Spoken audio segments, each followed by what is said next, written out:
샬롬. 한 주간을 시작하는 월요일 아침입니다. 이 한 주간에도 크리스마스의 사랑과 은혜와 평화가 함께하기를 기도하고 축복합니다. 함께 읽고 묵상할 말씀은 누가복음 2장 11절로부터 14절 말씀입니다. 제가 읽어봅니다. 오늘 다윗의 동네에 너희를 위하여 구주가 나셨으니 곧 그리스도 주시니라. 너희가 가서 강보에 쌓여 구유에 뉘어 있는 아기를 보리니 이것이 너희에게 표적이라 하더니 호련히 수많은 천군이 그 천사들과 함께 하나님을 찬송하여 이르되 지극히 높은 곳에서는 하나님께 영광이요 땅에서는 하나님이 기뻐하신 사람들 중에 평화로다 하니라. 아멘. 저는 오늘 이 말씀을 통하여서 왜 나를 하나님께서 선택하셨는가에 대해서 생각해 보고자 합니다. 인사가 만사라고 하는데 저는 사람을 잘 판단하지 못하고 선택해야 할 때마다 선택 장애에 가까운 어려움을 겪습니다. 그래서 사람을 선택하는 일이 가장 힘들게 느껴집니다. 그러나 우리 하나님의 택하심은 완전하십니다. 저를 비롯한 모든 그리스도인들이 하나님의 택하심 안에 있기 때문에 비록 우리의 선택이 불완전하더라도 하나님의 택하심이 합력하여 선을 이루실 것을 믿습니다. 고린도전서 1장 26절 말씀처럼 하나님께서 세상에 미련한 것을 택하사 지혜 있는 자들을 부끄럽게 하려 하시고 세상에 약한 것들을 택하사 강한 것들을 부끄럽게 하려 하시며라는 하나님께서 일하시는 택하심을 확신합니다. 크리스마스는 약한 자를 택하시고 강한 자를 부끄럽게 하시는 하나님의 일하심을 분명히 보여줍니다. 크리스마스는 예수님께서 참된 왕으로 이 땅에 오셨다는 기쁜 소식입니다.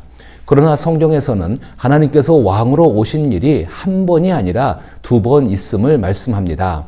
크리스마스는 하나님이신 예수님께서 첫 번째로 세상에 오신 사건을 기념하는 날이며 두 번째 오심은 권능을 가지고 모든 악과 고난, 죽음을 완전히 종식시키기 위해 이루어질 것입니다. 두 번째 오시는 예수님은 세상을 심판하시는 강력한 왕이십니다. 반면 첫 번째 오셨을 때의 예수님은 두 번째 오실 때와 달리 강한 모습이 아니라 연약한 모습으로 이 땅에 오셨습니다. 부유한 집안이 아니라 가난한 가정에서 태어나셨고 궁궐이 아닌 짐승들이 머무는 곳에서 나셨습니다. 천사들에 의해 전해진 크리스마스의 소식은 참된 왕이신 예수께서 아기의 모습으로 강보에 쌓여 구유에 누워 있다는 것과 이제 참된 왕께서 이루실 지극히 높은 곳에서는 하나님께 영광이요 땅에서는 하나님이 기뻐하신 사람들 중에 평화로다라는 하나님 나라에 대한 찬양입니다. 하나님께서 하나님 나라를 이루어 가실 때 하나님께서 택하시고 기뻐하시는 사람들을 사용하시는 것은 당연한 일입니다. 그렇다면 하나님의 택하심은 과연 어떤 모습일까요? 크리스마스에 오신 예수님을 떠올려 보십시오. 스스로 하나님의 일하시는 택하심 속으로 들어오셨습니다. 크리스마스에 오신 예수님은 세상이 기대하던 왕의 모습과는 달랐습니다. 예수님은 학문적인 자격도 사회적인 지위도 갖추지 않으셨습니다. 애굽으로 피신했던 요셉이 가족을 데리고 돌아와 정착한 곳은 왕권의 중심지와는 거리가 먼 나사렛이었습니다. 이 사실은 마태복음 2장 22절과 23절에서 다음과 같이 전해집니다. 그러나 아켈라오가 그의 아버지 헤롯을 이어 유대의 임금됨을 듣고 거기로 가기를 무서워하더니 꿈에 지시하심을 받아 갈릴리 지방으로 떠나가 나사렛이란 동네에 가서 사니 이는 선지자로 하신 말씀에 나사렛 사람이라 칭하리라 하심을 이루려 함이로라. 종합해보면 참된 왕이신 예수님은 짐승을 기르는 곳에서 태어나시고 짐승의 구유 위에 누이셨으며 나사렛에서 자라나셨습니다. 이러한 배경이 의미하는 바는 무엇일까요? 이는 세상 속에서 결코 주류에 속할 수 없는 조건임을 보여줍니다. 예수님이 나사렛 출신임을 알게 된 나다나엘은 깜짝 놀라 나사렛에서 무슨 선한 것이 나겠느냐라고 외쳤습니다. 당시 모든 유대인들은 갈릴리와 나사렛 출신을 촌뜨기로 무시하곤 했습니다. 그러나 본문에서 보듯 하나님은 온 세상에 오실 메시아를 강보에 쌓여 구유에 누워 있는 모습으로 시작하게 하시고 나사렛에서 자라나도록 섭리하셨습니다. 이는 선지자 이사야가 이사야 9장 1절에서 예언한 이새의 줄기에서 한 싹이 나며 그 뿌리에서 한 가지가 나서 결실할 것이요 라는 말씀을 이루신 것입니다. 여러 선지자들은 세상의 왕이신 메시아가 태어나고 자라는 모습이 매우 미약할 것임을 예고했습니다. 즉 하나님의 택하심의 기준은 세상의 기준과 전혀 다르다는 뜻입니다. 하나님께서 일하시기 위해 택하시는 모습은 세상에 바라는 것과는 매우 다릅니다. 세상은 종종 별 볼 일 없는 자격증을 가진 낯선 지역 출신의 사람들을 무시해 왔습니다. 그래서 우리는 자신을 정당화하려고 애썼고 남들 앞에서 조건을 내세워 우월감을 느껴야만 마음이 편해집니다. 그러나 예수님은 이러한 세상의 요구와 충동에 단호히 맞서셨습니다. 세상은 혹시 누군가가 진실에 대한 답을 가지고 있더라도 그 답은 반드시 특정한 곳에서 나와야 한다고 고집합니다. 특정 자격증을 가진 사람만이 답을 할 수 있고 특정 학교를 졸업한 특정한 외모를 가진 사람이 답을 내놓아야 한다고 여깁니다. 시골에 사는 사람이 아니라 대도시에 사는 사람이 답을 해야 하며 겨우 고등학교만 졸업한 사람이 아니라 세계적으로 유명한 대학의 교수가 답을 해야 한다고 말합니다. 그렇다면 사람들의 생각에서 나사렛 출신인 사람은 결코 정상에 오를 수 없다는 뜻이 됩니다. 그러나 성경에서 가르치는 하나님은 일반적인 방식과는 전혀 다르게 오히려 정반대로 일하십니다. 예수님을 세계 역사상 가장 위대한 인물로 생각해 본다면 예수님은 짐승을 기르는 곳에서 태어나 구유 위에 놓이셨고 나사렛에서 자라나셨습니다. 또한 하나님께서 크리스마스의 메시지를 처음 전한 대상도 애굽, 로마, 아수르, 바벨론과 같은 강대국이 아니라 약소국이자 소수민족인 유대인을 통해서였습니다. 하나님의 일하시기 위한 택하심을 구체적으로 살펴보십시다. 골리앗을 죽일 때 하나님께서 선택하신 사람은 골리앗보다 더 큰 거인이 아니라 오히려 그에게 비웃음을 당하던 작고 어린 목동이었습니다. 이것이 바로 하나님께서 택하시고 일하시는 방식이십니다. 하나님은 엘리야에게 지진이나 바람, 불과 같은 큰 소리로 말씀하신 것이 아니라 아주 작은 세미한 음성으로 말씀하셨습니다. 고대 사회에서는 모든 재산이 장남에게 돌아갔고 차남과 그 이하의 형제들은 권리를 거의 인정받지 못했습니다. 그런데 하나님은 어떻게 일하셨습니까? 가인이 아닌 아벨을, 이스마엘이 아닌 이삭을, 에서가 아닌 야곱을, 므낫세가 아닌 에브라임을, 형들이 아니라 다윗을 통해 일하셨습니다. 이러한 선택은 남성 중심의 사회에서만 일어난 일이 아니었습니다. 미모와 다산이 여성의 가치를 결정하던 고대 사회에서는 하나님은 젊은 하갈이 아니라 나이 많은 사라를, 라헬이 아닌 야곱에게 외모 때문에 사랑받지 못했던 레아를 택하셨습니다. 또한 하나님이 택하신 리브가, 한나, 삼손의 어머니, 그리고 세례 요한의 어머니 엘리사벳은 모두 아기를 낳기 어려운 여인들이었습니다.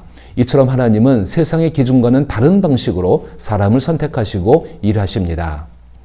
하나님께서 왜 약자를 택하시는 걸까요? 하나님께서 단순히 약자를 편애하시는 것이 아닙니다. 오히려 이를 통해 구원의 본질을 말씀하시는 것입니다.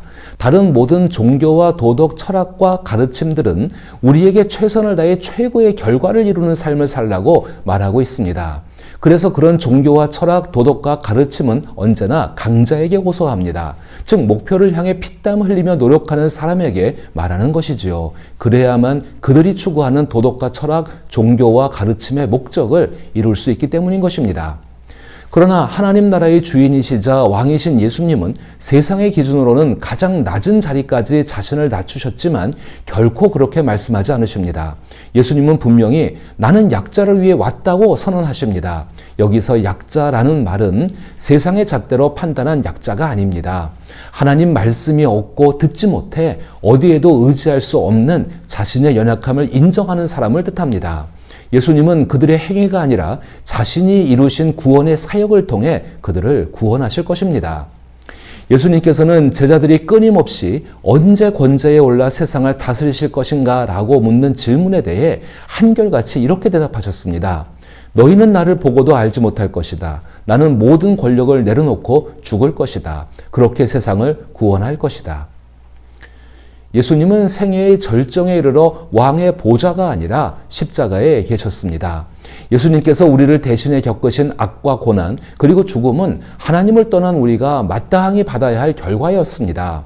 그러나 예수님 덕분에 우리는 믿음으로 하나님과 화목할 수 있게 되었고 예수님께서 왕으로 재림하실 때에는 모든 악을 종식시키시고 우리를 영원히 보존하셔 주실 것입니다. 예수님은 연약해 보이셨지만 오히려 그날에 이룰 권능이 바로 예수님의 진정한 힘이었습니다. 우리는 로마서 11장 29절 말씀, 하나님의 은사와 부르시면 후회하심이 없느니라 라는 말씀을 기억합니다. 하나님께서 우리를 택하신 것에 후회가 없다는 이 말씀을 마음에 새긴다면 우리는 담대히 도전해야 합니다. 세상의 기준으로 본 연약함이 진정한 우리의 연약함이 아님을 확신하십시오. 그리고 그리스도인들은 어디에서나 반드시 필요하다는 사실을 잊지 마십시오. 정치, 경제, 사회, 문화 등 권력의 중심지 어디에나 그리스도인들이 있어야 합니다. 세상의 영향력, 재능, 재력, 아름다움을 갖춘 이들이 모인 곳에도 그리스도인들은 꼭 필요합니다.